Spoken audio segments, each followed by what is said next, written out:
সরকারি চাকরির নিয়মনীতির তোয়াক্কা না করেই হয়েছেন রাজনৈতিক নেতা। নিয়ম ভঙ্গে কর্তৃপক্ষ নেননি বিধি মোতাবেক ব্যবস্থা। মোহাম্মদ আজিজুর বিশ্বাসের পাঠানো প্রতিবেদনে থাকছে বিস্তারিত। নড়াইল জেলার লোহাগড়া উপজেলা পল্লী সঞ্চয় ব্যাংকের মাঠকর্মী মোহাম্মদ আজিজুর রহমান খান রয়েছেন জাতীয় শ্রমিক লীগ কার্যকরী কমিটি লোহাগড়া উপজেলা শাখার যুগ্ম সাধারণ সম্পাদক পদে, যা সরকারি চাকরির নিয়ম বহির্ভূত। এ বিষয়টি পল্লী সঞ্চয় ব্যাংক লোহাগড়া শাখার ব্যবস্থাপক পরিচালক সুশান্ত কুমার দাসের চোখে পড়লেও তিনি নেননি বিধি মোতাবেক ব্যবস্থা। সূত্রে জানা গেছে, দীর্ঘ 4 বছরের বেশি আজিজুর রহমান খান মাঠকর্মী হিসেবে চাকরি করছেন পল্লী সঞ্চয় ব্যাংক লোহাগড়া শাখাতে। এরই মধ্যে পদ পদবি নেওয়ার জন্য আওয়ামী লীগের বিভিন্ন নেতাকর্মীদের সাথে রয়েছে তার চলাচলতি। বছরের জুন মাসের 12 তারিখে লোহাগড়া উপজেলা শাখার জাতীয় শ্রমিক লীগ কমিটি ঘোষণা করা হয়। সেই কমিটিতে সভাপতি হিসেবে রয়েছেন মোহাম্মদ আমিনুল ইসলাম বাবলু এবং সাধারণ সম্পাদক কাজী ওহিদুজ্জামান ও যুগ্ম সাধারণ সম্পাদক পদে রয়েছেন মোহাম্মদ আজিজুর রহমান খান। এর পরবর্তীতে উপজেলার বিভিন্ন জায়গায় ঝুলিয়েছে ব্যানার, করেছেন তার সংগঠনের সাথে মিছিল মিটিং। এর পাশাপাশি চালিয়ে গিয়েছেন সরকারি চাকরি। মোহাম্মদ আজিজুর রহমান খানের বাড়ি উপজেলার নলদি ইউনিয়নে। সে বর্তমান লোহাগড়া পৌরসভা এলাকায় ভাড়াটিয়া হিসেবে বসবাস করেন এবং পৌর এলাকার ভোটার হচ্ছেন বলেও জানা গেছে। গোপন সূত্রে জানা গেছে, মোহাম্মদ আজিজুর রহমান খান স্থানীয় হওয়ায় বিভিন্ন সময় পল্লী সঞ্চয় ব্যাংকের লোহাগড়া শাখার প্রধান কর্মকর্তাকে রাজনৈতিক পদের প্রভাব দেখিয়েছেন। এ বিষয়ে মোহাম্মদ আজিজুর রহমান খানের সাথে মুঠোফোনে একাধিকবার যোগাযোগ করলেও তাকে পাওয়া যায় নাই। পল্লী সঞ্চয় ব্যাংক লোহাগড়া শাখার ব্যবস্থাপক পরিচালক সুশান্ত কুমার দাসের সাথে কথা হলে তিনি ব্যানার এবং ছবি দেখেছেন স্বীকার করে জানান, আমি সুশান্ত কুমার দাস, শাখা ব্যবস্থাপক পল্লী সঞ্চয় ব্যাংক লোহাগড়া শাখা নড়াইল। আমি গত আগস্ট মাসের 23 সালের আগস্টে এখানে যোগদান করেছি, 31শে আগস্ট। আমাদের এখানে আপনি যে বলছিলেন যে কথাটা, ওইটা একটু বলেন তাহলে। এই যে আপনাদের যে মাঠকর্মী আজিজুর খান, সে রাজনৈতিক একটি ভাইটাল পোস্টে রয়েছে গত সরকারের আমলের লোহাগড়া উপজেলা শ্রমিক লীগের যুগ্ম সাধারণ সম্পাদক।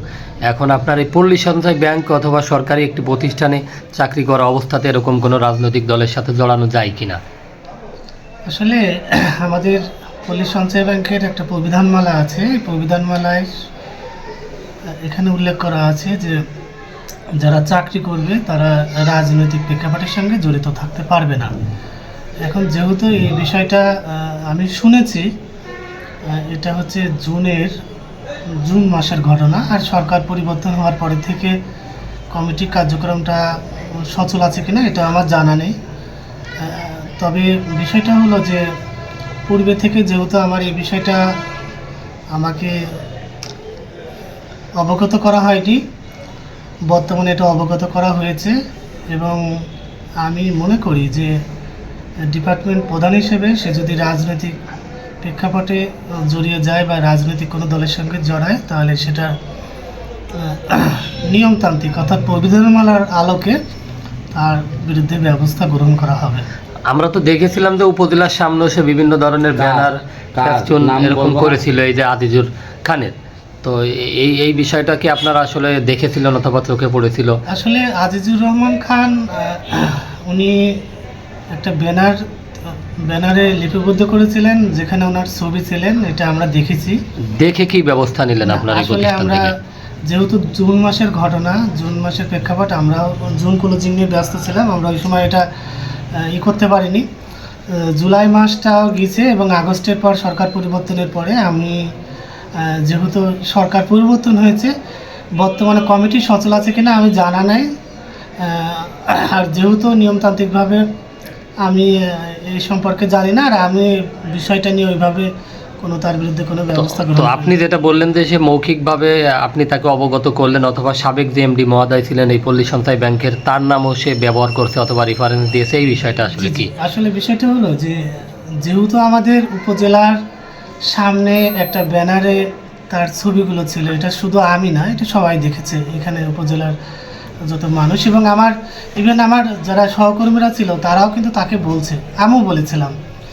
তো সে তখন বলছিল যে যেহেতু আমার এটা দেওয়া, আমার বিষয়গুলা, আমি বলছিলাম যে এটা তো চাকরির প্রবিধানমালার বাইরে পড়ে, তা আপনি এটা দিচ্ছেন, এটা কি কতটুকু যুক্ত। তো সে বলছে যে না, আমি আসলে আমি আমার মাননীয় ব্যবস্থাপনা পরিচালক স্যারকে বিষয়টা বলেছিলাম।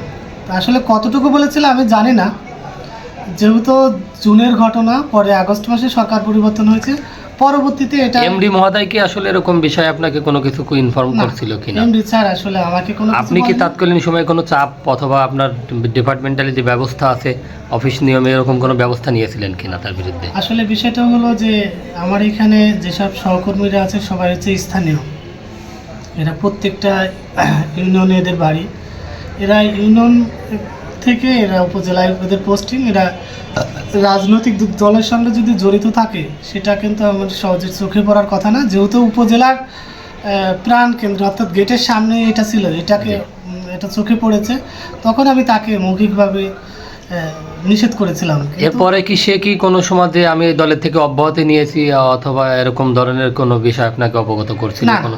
এটা আমাকে অবগত করেনি, এটা আমি আমাকে অবগত করেনি। এবং অফিসিয়ালি আপনাদেরকে- ভাবে এটাকে আপনার কি ব্যবস্থা নেওয়ার আছে? না, যদি কমিটি সচল থাকে আর কমিটি তো বিলুপ্ত হয় নাই। তাহলে সেক্ষেত্রে আমি আমার ডিপার্টমেন্টাল যে জেলা দায়িত্বপ্রাপ্ত কর্মকর্তা আছে অথবা আমাদের বিভাগীয় যে মনিটরিং অফিসার আছে তাদের মাধ্যমে অবগত করে তাদেরকে নির্দেশনা অনুযায়ী যদি সে যদি এটাকে বহাল থাকে তাহলে তার বিরুদ্ধে আমি লিখতে পারি, লিখে প্রয়োজনীয় ব্যবস্থা গ্রহণ করা হবে।